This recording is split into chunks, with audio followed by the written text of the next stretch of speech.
I'd always thought my life with Emily was something out of a dream. We'd been married for 8 years, and every morning I'd wake up to her soft humming in the kitchen, the smell of coffee drifting through our modest suburban home. She was radiant.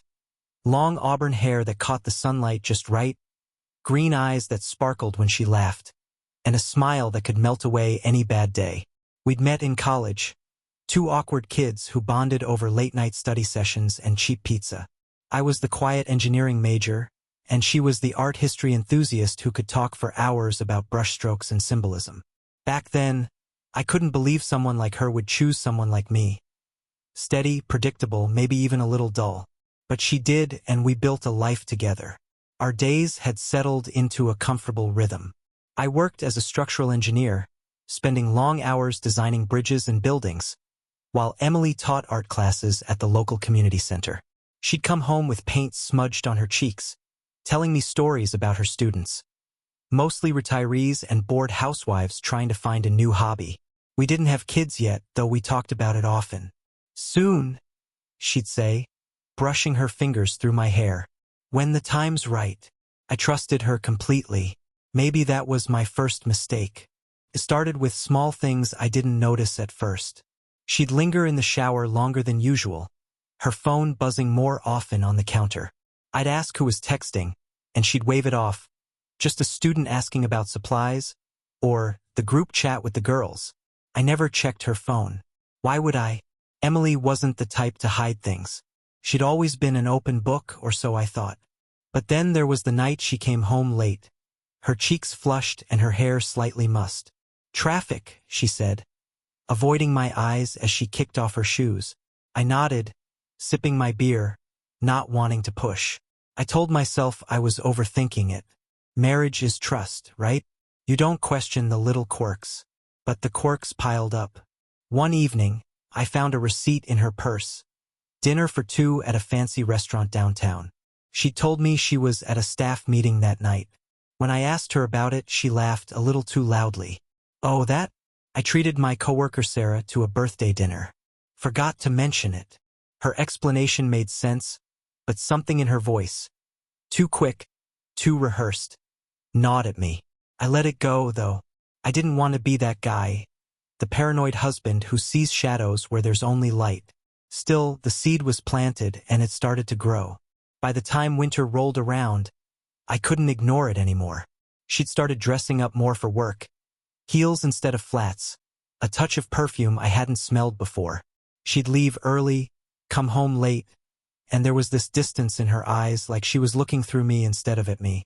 I'd ask how her day was, and she'd give me vague answers, her fingers tapping nervously on the table. One night, I woke up to find her side of the bed empty. I stumbled downstairs and saw her silhouette in the living room, whispering into her phone. "I'll see you tomorrow," she murmured before hanging up. When I asked who it was, she jumped, claiming it was her mom checking in. Her mom, who never called past 9. That's when I knew. Deep down, I'd known for weeks, maybe months.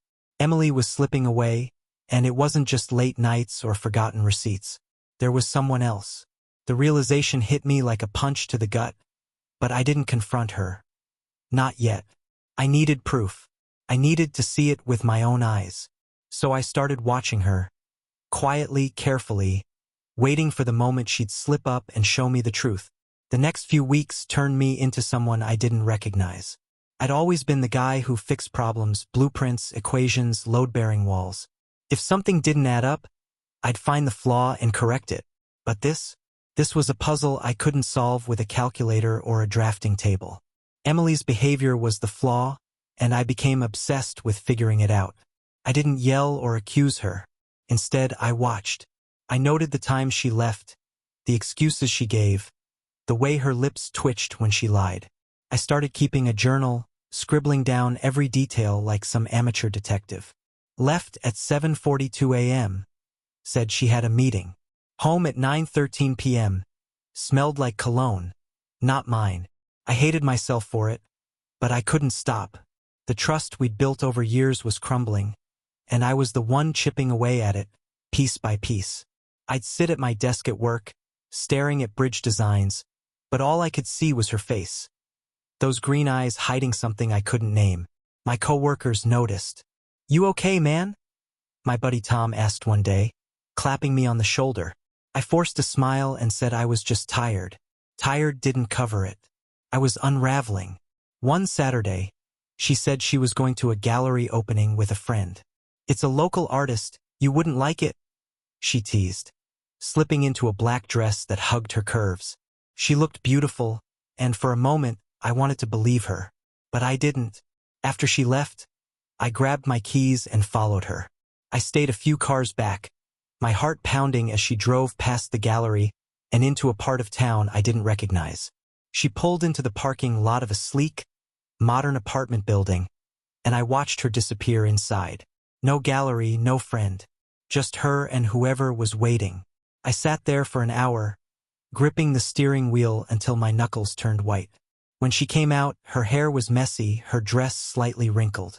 A man followed her to the door, tall, broad-shouldered, with dark hair and a cocky grin. He leaned down, kissed her cheek, and she smiled up at him. Not the tight, polite smile she'd been giving me lately, but a real one, warm and unguarded. I wanted to storm over there, demand answers, but I didn't. I drove home, my mind racing, my chest tight with something I couldn't name.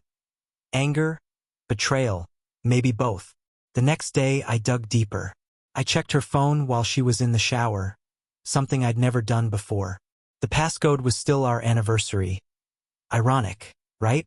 There were texts from a contact labeled Sarah, but the messages weren't about art supplies or birthdays. "Can't wait to see you again," one said. "Last night was incredible," another. My stomach churned as I scrolled, each word a knife twisting deeper. I put the phone back before she noticed, but the damage was done. I knew his name now, Mark. Mark, who made her smile like I used to. I didn't confront her that day. I needed more. I needed to understand how far this had gone, how long she'd been living this other life. So I kept playing the part of the clueless husband, kissing her goodbye, asking about her day, pretending I didn't see the lies in her eyes. At night, I'd lie awake next to her, listening to her breathe, wondering how she could sleep so peacefully while I was falling apart. The man I'd been, steady, trusting, content, was gone. In his place was someone new, someone who wanted answers, and maybe something darker. Revenge wasn't a word I'd ever thought about before, but it was starting to creep into my mind, quiet and insistent. Mark. The name burned in my head like a brand. I didn't know him, but I needed to. Who was this guy who'd taken my wife from me? I started with what I had, those texts, that apartment building. I drove back there the next day, parked across the street, and waited. It didn't take long. He stepped out around noon, wearing a tailored coat and carrying a leather briefcase. He looked like the kind of guy who had it all together. Confident, polished, nothing like me with my faded jeans and calloused hands. I followed him to a downtown office, a glass-walled place with a sign that read Patterson and Associates. A lawyer, then. Figures she'd go for someone flashy. I spent that afternoon online, digging into Mark Patterson. His firm's website had his bio mid-30s, graduated from Yale Law, specialized in corporate litigation. There was a photo of him smiling, all teeth and charm, probably taken for some charity event. I found his social media, 2 posts about golf, expensive whiskey, and vacations to places I'd never taken Emily. She'd always said she didn't care about money, that our simple life was enough. Another lie, I guess. The more I learned, the worse it got. I hacked into our shared credit card account, something else I'd never done, and found charges I couldn't explain. A hotel downtown, lingerie from a boutique I didn't recognize. A weekend trip she told me was a work retreat. She'd been building this secret life right under my nose, and I'd been too blind to see it. Every discovery fueled the fire growing inside me. This wasn't just a fling. This was a betrayal so deep it rewrote everything I thought I knew about her. I started planning. Not revenge, not yet, but a way to catch her in the act. I bought a small GPS tracker online, the kind you stick under a car. It felt ridiculous, like I was in some spy movie, but I didn't care. I attached it to her sedan one night while she slept, syncing it to an app on my phone. The next day, I watched her movements, community center, grocery store, then that apartment building again. She stayed there for 3 hours. When she got home, she kissed me on the cheek and said she'd had a long day teaching. I nodded, swallowing the bile in my throat. That night I couldn't sleep. I sat in my office, staring at the tracker app, replaying every moment of our marriage. Had she ever loved me, or was I just a safety net? I thought about the early days, how she'd laugh at my terrible jokes, how we'd stay up late talking about nothing. Where had that Emily gone? The one lying next to me now was a stranger, and I hated her for it. But I hated him more. Mark, with his smug grin and fancy suits, thinking he could take what was mine. I decided to follow her again, this time with a camera. I borrowed one from Tom at work, claiming I was photographing bridges for a project. The next time she went to Mark's, I was ready. I parked down the street, zoomed in, and snapped pictures. Her walking in, him greeting her at the door, their silhouettes in the window. It wasn't enough to just know anymore. I needed evidence, something tangible to hold on to when the time came. Because I knew it would come. This wasn't going to end quietly. I wasn't going to let it. By the end of the week, I had a folder, photos, screenshots, receipts. It was a timeline of her deception, and every piece made me angrier. But I still played the part, smiling at her over dinner, asking about her classes. She didn't suspect a thing. That's what made it worse. She thought I was too dumb, too trusting to figure it out. She underestimated me, and that was her mistake. The folder grew heavier every day, both in weight and in my mind. It sat locked in my desk drawer at home, a ticking bomb I wasn't ready to detonate. I'd stare at it late at night, after Emily had gone to bed, flipping through the photos and notes like some twisted scrapbook. There she was, laughing with him in the doorway. There she was, slipping out of his apartment, her lipstick smudged. Each image carved a deeper hole in me, but I couldn't stop looking. It was proof, not just of her betrayal, but of how much I'd failed to see. I started losing myself in the details. I'd track her car, watch her leave for work, then detour to Mark's. I'd sit in my truck, a block away, listening to the radio static while my imagination ran wild. What were they doing in there? Was she telling him things she'd never told me? Did she cook for him like she used to for me, those little pasta dishes with too much garlic? The questions ate at me, and I'd drive home in silence, my hands shaking on the wheel. Emily noticed something was off, but she didn't push. "You've been quiet lately?" she said one night, stirring a pot of soup. I shrugged, forcing a smile. "Just work stress." She nodded, accepting it, and went back to humming. That was the worst part. How easy it was to lie to her now, how natural it felt to mirror her deception. We were both playing roles, but I was the only one who knew it. I needed more than photos. I needed to hear it, to know what they said when they thought no one was listening. So I took it further. I bought a tiny audio recorder, the kind you can hide in a bag. It was a risk, but I was past caring. The next time she said she was meeting Sarah, I slipped it into her purse, buried under her wallet and keys. She didn't notice. When she got home that night, I waited until she was asleep, then retrieved it. My hands trembled as I plugged it into my laptop and hit play. The first hour was mundane. Car sounds, her singing along to the radio, a quick stop for coffee. Then his voice cut through, smooth and deep. "Hey, beautiful." My stomach twisted. There was rustling, a door closing, then her laugh, light, carefree, the way it used to be with me. "You're early," she said. "Couldn't wait," he replied. The rest was murmurs, laughter, the clink of glasses. I couldn't make out every word, but I didn't need to. The tone told me everything. Intimate, familiar, happy. Happier than she'd been with me in months. I listened to the whole thing, 3 hours of it, until the battery died. By the end, I was numb. I didn't cry. I didn't yell. I just sat there, staring at the screen, letting it sink in. This wasn't a mistake or a one-time thing. This was a relationship, a whole world she'd built without me. And I was the fool left behind, still washing her dishes and folding her laundry while she lived this other life. That's when the revenge took shape, not a vague idea anymore, but a plan. I wasn't going to confront her yet. I wasn't going to storm into Mark's apartment and make a scene. No, this had to be bigger, crueler, something that would hit them both where it hurt. I didn't know what it would be, not exactly, but I knew it would destroy them. They'd taken everything from me. My trust, my marriage, my peace. Now I'd take something from them. Something they'd never see coming. The plan didn't come to me all at once. It grew slowly, like a shadow stretching across the floor as the sun sets. I'd spend my days at work, sketching bridges on autopilot, while my mind churned through possibilities. Confrontation was too simple, too quick. Divorce was an option, but it felt like letting her off easy. She'd just run to Mark, and I'd be left with nothing but a lawyer's bill.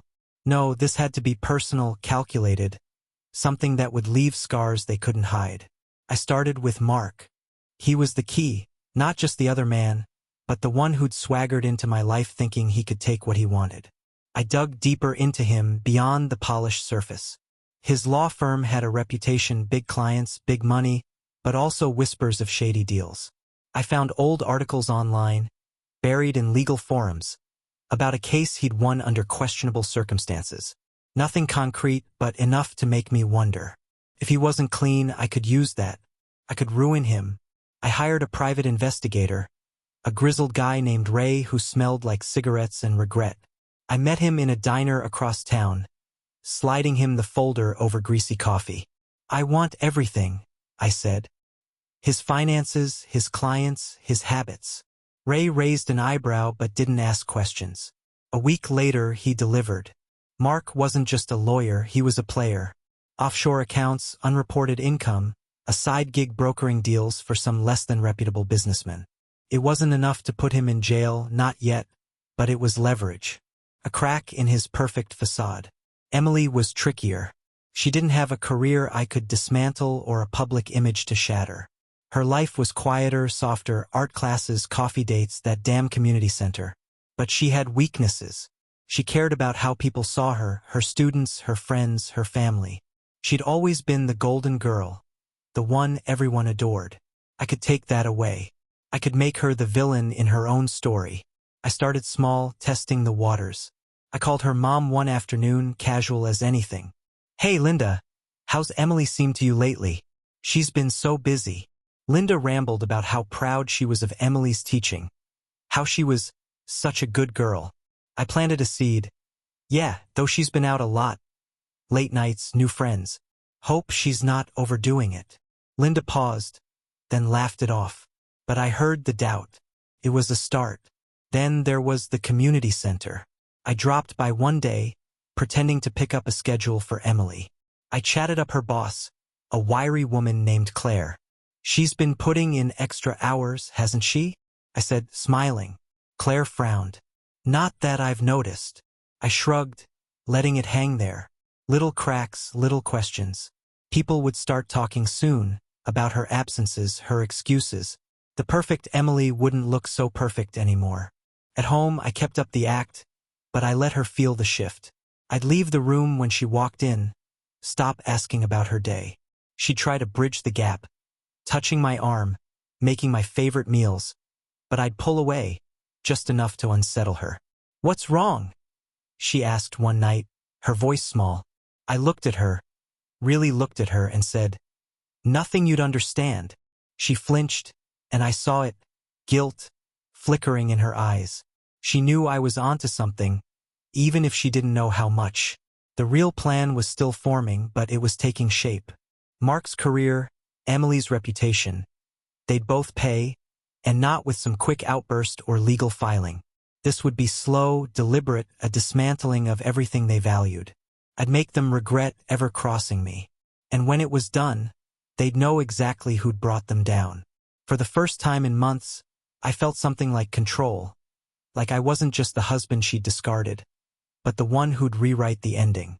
The house felt like a battlefield now, silent and tense, each of us moving around the other like chess pieces waiting for the next play. Emily tried harder to pull me back in, leaving notes on the fridge, suggesting movie nights, but I kept my distance. I'd smile just enough to keep her guessing, but never enough to let her think things were okay. She'd started fidgeting more, her fingers twisting her wedding ring when she thought I wasn't looking. Good. Let her squirm. I wanted her to feel the weight of what she'd done, even if she didn't know I knew yet. At work, I threw myself into the plan. Ray, the PI, became my shadow, feeding me updates on Mark. The guy was sloppy, arrogant enough to think no one would dig into his life. Ray found more: late-night meetings with a sketchy real estate developer, encrypted emails about investments that didn't match his firm's records. It wasn't just unethical, it was illegal, the kind of stuff that could tank a career if it got out. I told Ray to keep digging, to find something concrete, something I could use to bury him. "You sure about this?" Ray asked, lighting another cigarette. "Once you pull this thread, there's no going back." I nodded. I'd passed back months ago. Emily's world was next. I started with her students. I dropped by the community center unannounced, chat with the retirees who adored her. "She's been so distracted lately," I'd say casually, watching their faces shift. "Hope she's not burning out." They'd nod, murmur agreement, and I'd see the seeds of doubt take root. One lady, Margaret, pulled me aside after a class. "She didn't show up last Thursday," she whispered. "Said she was sick, but I saw her car downtown." I thanked her, keeping my expression neutral, but inside I was grinning. The cracks were spreading. Her friends were trickier.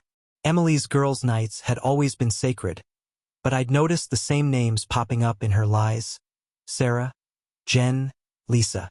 I called Jen one evening, pretending to plan a surprise for Emily's birthday. "She's been so busy," I said. "Any idea what's keeping her out so late?" Jen hesitated, then laughed. "Oh, just life. Work stuff." Her voice was too tight, too careful. She knew something. I didn't push, didn't need to. The uncertainty was enough. Nights were the hardest. I'd lie next to her, listening to her breathe, knowing she'd been with him hours before. The recorder stayed in her purse most days now, and I'd listen to the tapes when she slept. More laughter, more whispers, plans for a weekend away. "My husband thinks I'm visiting my sister," she'd said once, giggling. Mark's voice, smug. "He's clueless." That one stung, but it fueled me too. Clueless? Not anymore.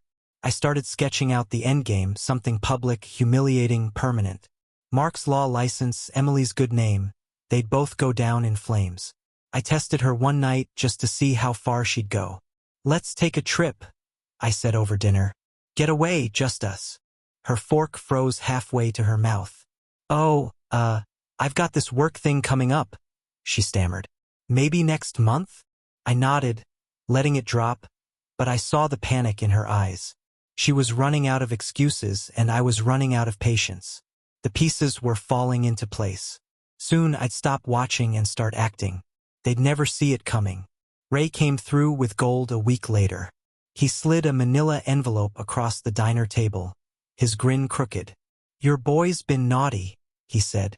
Inside were photos, Mark shaking hands with a known money launderer, a USB drive with audio of him negotiating a bribe. It was sloppy, reckless, the kind of evidence that could end him if it reached the right hands. "Cops?" Ray asked. I shook my head. Prison was too easy. I wanted him to lose everything.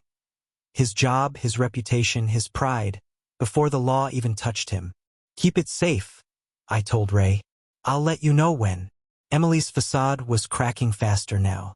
Her boss, Claire, called me one afternoon, voice sharp. "She's missed 3 classes this month. What's going on?" I played dumb. "No idea. She's been busy a lot lately." Claire sighed, and I could hear the gears turning. The center was her baby. Emily's flakiness wouldn't sit well. I hung up, satisfied. Her perfect little world was shrinking, and she didn't even know I was the one squeezing it. I upped the ante at home. I'd leave hints. Mark's cologne on a shirt I'd borrowed from a coworker. A random call from a blocked number that I'd answer with a vague, "Yeah, I'll handle it." Emily's eyes would dart to me, searching, but she never asked. She was too deep in her own lies to risk it. One night, I caught her texting in the bathroom. The door cracked open. "Sarah again?" I called out. She jumped, nearly dropping the phone. "Why, yeah, just checking in," she said, flushing red. I smiled and walked away. Let her sweat. The community center gossip was spreading. Margaret cornered me again, her voice low. She's been seen with some guy, tall, dark hair. Not you. I feigned shock, thanked her, and left. Word was getting around, and soon it'd reach her family. I called Linda again, this time dropping a bigger hint. She's been secretive lately. Hope she's okay. Linda's tone shifted, worry, suspicion. I'll talk to her, she said. Perfect. Emily's mom was a bulldog when she smelled trouble. Let her dig. I started mapping the final blow. Mark's firm had a big gala coming up, black tie, high profile, the kind of event that drew clients and press. I'd hit him there, publicly, with the evidence Ray had gathered. Emily would be collateral damage, her name tied to his in a way she couldn't scrub off. I'd leak the photos, the audio, maybe even a timeline of their affair, all anonymous but undeniable. The thought of her standing there, watching it unravel, made my pulse quicken. She'd built this lie. I'd make sure it crushed her. That night, she came home late again. Her hair damp from a shower she'd clearly taken somewhere else. Long day, she muttered, avoiding my eyes. I poured her a glass of wine, handed it to her with a smile. You deserve it, I said, my voice steady. She took it, hesitating, then sipped. I watched her, imagining the moment she'd realize how much I knew. It was close now, so close I could taste it. The revenge wasn't just a plan anymore. It was a promise, and I'd keep it. The gala was 2 weeks away, and I spent every spare minute refining the strike. Ray had a contact at a local news blog, small, but hungry for scandal. I gave him the green light to prep the story, keeping my name out of it. Make it big, I said. Photos, audio, the works. He nodded, puffing smoke. This'll torch him. Her too. I didn't flinch. Emily had chosen this, she'd live with the ashes. At home, the tension was palpable. She'd stopped trying to bridge the gap, retreating into her phone or long silences. I catch her staring at me sometimes, like she was trying to solve a puzzle. She knew something was wrong, but she couldn't place it. I kept up the act, distant but civil, letting her stew in her guilt. One morning, she left her purse open on the counter, and I saw a hotel keycard, bold, careless. I pocketed it, adding it to the folder. Another nail for her coffin. Her family was closing in. Linda called her that week. I overheard the argument from the hallway. What's this about late nights? Some man. Linda's voice was shrill through the speaker. Emily stammered. It's nothing, Mom. Just rumors. Linda wasn't buying it. You're married, Emily. Act like it. When she hung up, Emily sat there, head in her hands. I walked past, whistling, and she flinched. The walls were closing in, and I was tightening the screws. The community center fired her the next day. Claire left a voicemail. Emily played it on speaker, not knowing I was in the next room. We can't have this unreliability. People are talking. Emily cursed under her breath, then called Mark. They let me go, she said, voice shaking. His reply was cool. You'll find something else. No comfort, no warmth. I smirked. He didn't care about her, not like she thought. She was a toy to him, and soon he'd toss her aside. I'd just speed up the process. I tested the hotel keycard that weekend. It worked at a boutique place downtown, room 312. I went up, let myself in. The bed was unmade, a half-empty wine bottle on the nightstand, her perfume lingering in the air. I took pictures, then left. More evidence, more fuel. I imagined her face when she realized I'd been there, when she saw how much I'd collected. She thought she was clever, but I was steps ahead. The night before the gala, I finalized everything.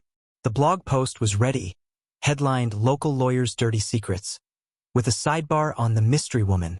My folder was digitized, uploaded to Ray's Guy, set to drop at 8 p.m. during the event. I'd be there too, in the crowd, watching it hit. Emily wouldn't be. She told me she had plans that night, but she'd feel it soon enough. I ironed my suit, polished my shoes, and slept better than I had in months. Tomorrow they'd pay. The gala was a glittering mess of egos. Lawyers in tuxes, clients in gowns, all clinking glasses under chandeliers. I blended in, just another face in a rented suit, sipping cheap champagne. Mark was the star, working the room with that grin I'd come to hate. He didn't know what was coming. I checked my watch. 7:55 p.m. 5 minutes. My phone buzzed. Ray texting, "It's live." I slipped into a corner, pulled up the blog on my burner phone, and there it was. Photos of Mark with the launderer, audio clips of his voice promising discretion, and a blurry shot of Emily leaving his apartment, captioned, "Who's the muse?" The room shifted around 8:05. Whispers started. Heads turned. Phones glowed as people scrolled. Mark's laugh faltered mid-conversation. A woman nearby gasped, showing her husband the screen. I watched him cross the room, grab a colleague's phone, his face draining of color. "What the hell is this?" he muttered, loud enough for me to hear. The colleague shrugged, but the damage was done. People stared, murmured, drifted away from him. His boss, a stern guy in a bow tie, stormed over, face red. "Outside. Now." I stayed, savoring it. Mark's charm melted into panic as he tried to explain, his voice rising. "It's a setup," he barked, but no one cared. The blog had quotes from anonymous sources. Ray's embellishments? Claiming Mark had been skimming fees for years. True or not, it stuck. Clients glared, partners huddled, and Mark stood there, alone, unraveling. I finished my drink and slipped out, the chaos humming behind me. Step 1, complete. Emily got the news later. I wasn't there to see it, but I'd planned for that too. The blog linked her to him, not by name but close enough.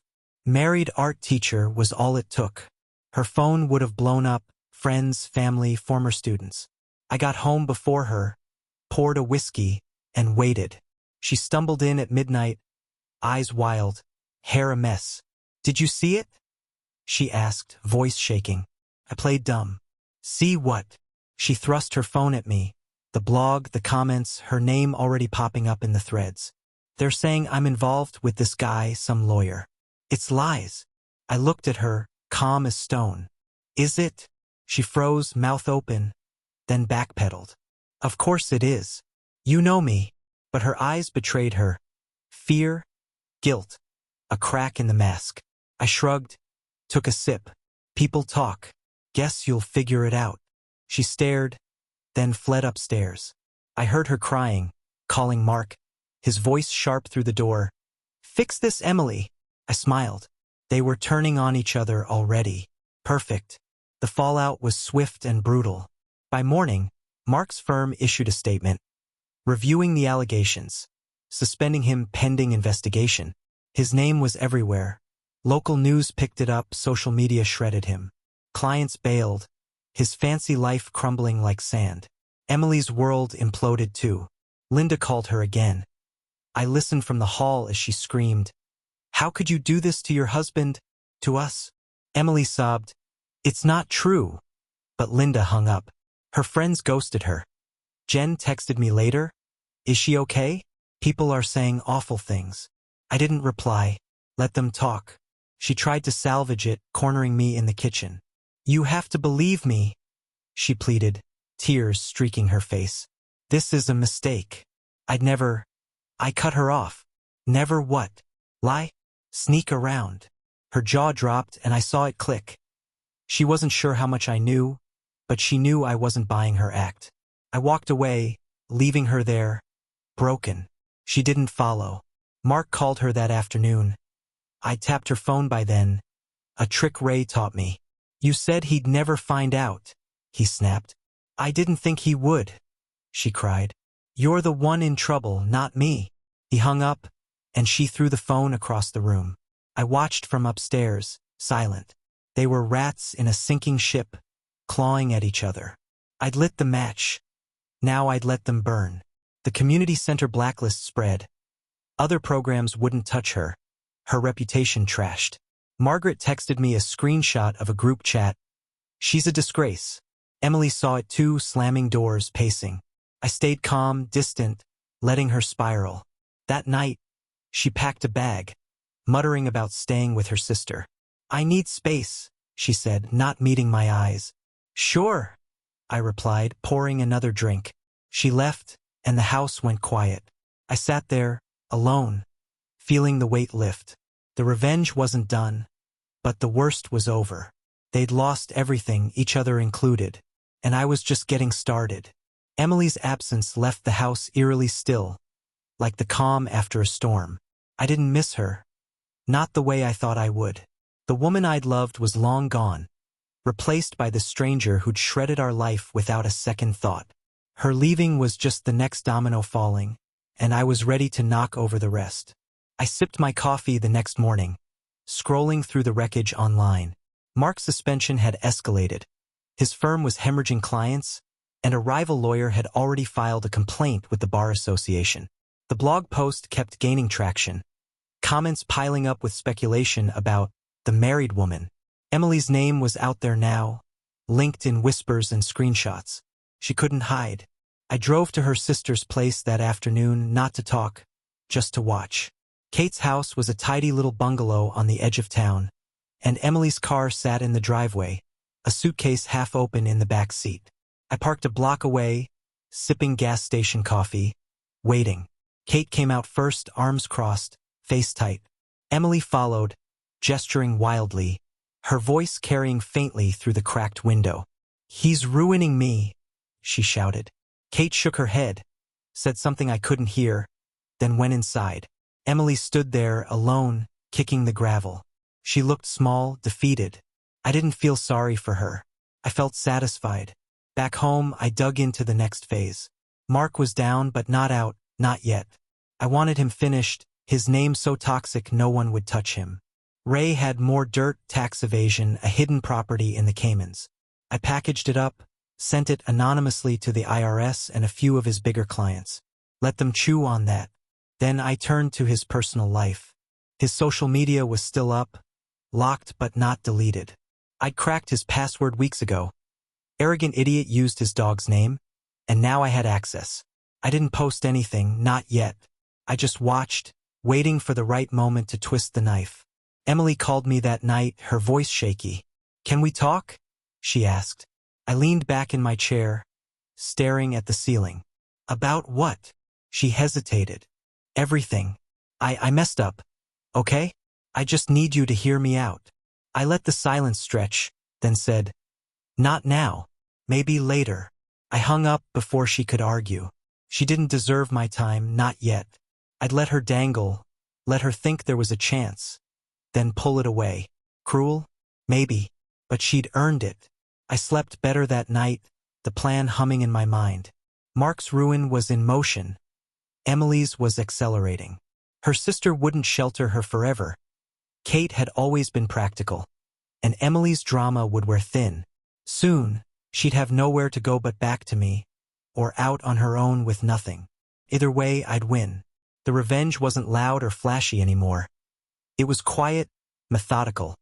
A slow bleed they couldn't stop, and I was in control. The IRS moved faster than I expected. By midweek, word leaked. Mark was under audit, his accounts frozen. A friend at work, Tom, mentioned it over lunch, oblivious to my role. Heard that Patterson guy's toast. Tax evasion, offshore stuff. Crazy, right? I nodded, chewing my sandwich, hiding the grin. His hidden property surfaced too. A beach house he'd bragged about to Emily on one of the recordings. I leaked that to the blog, tying it to his shady deals. The comments exploded. Who's paying for this? The mistress. Emily's name popped up again, bolder now. She was collateral damage, but I didn't care.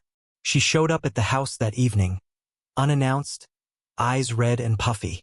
"Kate kicked me out," she said, standing in the doorway, clutching her bag. "Can I come in?" I stepped aside, letting her shuffle past. She smelled like cheap motel soap, her hair tangled. "What happened?" I asked, voice flat. She sank onto the couch, staring at her hands. "She thinks I'm a liar. Everyone does. This thing with Mark, it's ruining my life." I raised an eyebrow. "Mark, huh?" She froze, realizing her slip, then backtracked. "I mean, the rumors. It's not true. I didn't push. I didn't need to."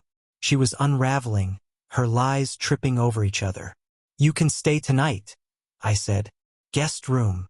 She nodded, grateful, and I left her there, retreating to my office. I checked Mark's accounts. He'd gone dark, posts deleted, but I still had the screenshots. I sent one to the blog from a burner email. Him and Emily at his apartment, timestamped. More proof, I wrote. It hit the site an hour later, and the internet did the rest. By morning, her phone was buzzing nonstop. Friends, family, strangers. She stayed in the guest room, door locked, crying. I went to work, letting her stew. Ray called at noon. He's lawyered up, but it's too late. Firm's cutting ties. He's done. I thanked him, hung up, and leaned back in my chair. Mark's career was ash. His money would follow. Emily's reputation was next. I'd heard her old students were petitioning the community center to ban her permanently. Margaret had texted me the details, gleeful. She's finished here, it read. I didn't reply, but I saved it. Another trophy. That night, Emily tried again. I'll tell you everything, she said, voice hoarse. Just, please, help me fix this. I looked at her, saw the desperation, and felt nothing. Fix it yourself, I said, walking away. She didn't follow. The power had shifted, and she knew it. I wasn't her savior anymore. I was her judge, and the verdict was still coming. Mark's collapse was complete by Friday. The Bar Association launched a formal investigation. His clients sued for fraud, and the beach house was seized. The news ran a segment, "Local Lawyers Fall from Grace," with his photo splashed across the screen. I watched it at home, Emily in the next room, oblivious. She'd stopped leaving the guest room much, just shuffled to the kitchen for coffee, avoiding my eyes. I didn't care. She was a ghost now, haunting her own mess.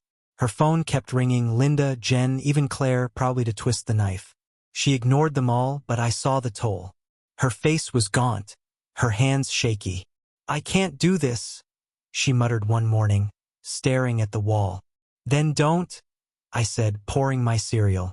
She looked at me, searching for something. Forgiveness, maybe, but found nothing. I'd given her a roof, not a lifeline. She'd figure out the rest. I hit Mark one last time. His social media was gone, but I had his email list, clients, colleagues, exes. I sent a mass message from a ghost account, attaching the audio of him bragging about handling Emily. She's easy, he'd said, laughing. I added a note. This is who he is. By noon, it was viral, reshared, dissected, his name dragged deeper into the mud. He'd never climb out. I pictured him alone, raging, and it felt good. Emily's family cut her off that weekend. Linda sent a text. I saw it when she left her phone on the counter. You're no daughter of mine until you make this right. Emily read it, sobbed, then threw the phone again. Cracked, and she didn't pick it up. I watched, silent, sipping my beer. Her world was gone, job, friends, family. All she had left was me, and I wasn't hers anymore. What do I do? She whispered. I shrugged. Not my problem. I started the divorce papers that night, printing them in my office. She'd get nothing, prenup, infidelity clause. I keep the house, the savings, my life. She'd walk away with her suitcase and her shame. The revenge was almost done, but I had one more move. I wanted her to feel it, really feel it, before I let her go. She'd built this hell. I'd make sure she lived in it a little longer. The divorce papers sat on my desk, signed and ready, but I didn't serve them yet. I wanted Emily to squirm a bit more, to feel the ground dissolve beneath her before I pulled the final lever. She stayed in the guest room, a shadow of herself. Hair unwashed, clothes wrinkled, eyes hollow. She'd try to talk sometimes, mumbling apologies or excuses, but I'd cut her off. Save it, I'd say, and she'd retreat. I didn't need her words. I had the truth, and it was enough. Mark's end came quietly. The bar revoked his license that week. A formal letter posted online. He was bankrupt, too. Creditors circling, no one left to bail him out. Ray sent me a photo. Mark loading boxes into a beat-up truck, his fancy suits replaced by sweatpants. He's moving, Ray wrote. Nobody knows where. I didn't care. He was gone, broken, a footnote. I'd erased him from the life he'd tried to steal. Emily's last thread snapped when the community center sent her a letter, banned for conduct unbecoming. It arrived Saturday, and she read it at the kitchen table, hands trembling. "They can't do this," she whispered, but she knew they could. Her students had turned on her, her name poisoned now. She looked at me, pleading. "You could tell them it's not true. Help me." I leaned against the counter, arms crossed. "Why would I?" She had no answer, just stared at the paper, tears dripping onto it. I leaked one final piece that night, the hotel keycard photo, sent to her old group chat. "Found this. I wrote from a fake number. Guess who?" Jen replied first. "OMG, Emily?" The thread blew up. Shock, disgust, betrayal. She saw it an hour later, her cracked phone lighting up with notifications. She screamed, a raw, guttural sound, then locked herself in the guest room. I heard her sobbing through the wall, and I felt nothing. No pity, no guilt. Just done. The next morning, I slid the divorce papers under her door with a note. "Sign them. Leave by noon." She emerged an hour later, pale and silent, pen in hand. She signed without a word, her signature shaky, then packed her bag. "I'm sorry," she said as she reached the door, voice barely audible. I didn't respond. She stepped outside, the suitcase dragging behind her, and I closed the door, locked it. That was it. She was gone. The house was mine again, quiet and empty, but not lonely. I spent that afternoon cleaning. Her coffee mugs, her paintbrushes, every trace of her scrubbed away. I didn't feel triumphant, not exactly, just free. The revenge had taken months, a slow grind of patience and precision, and now it was over.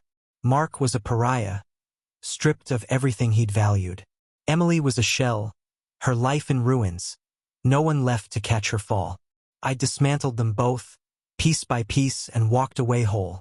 I filed the papers Monday, the divorce final in weeks thanks to the prenup.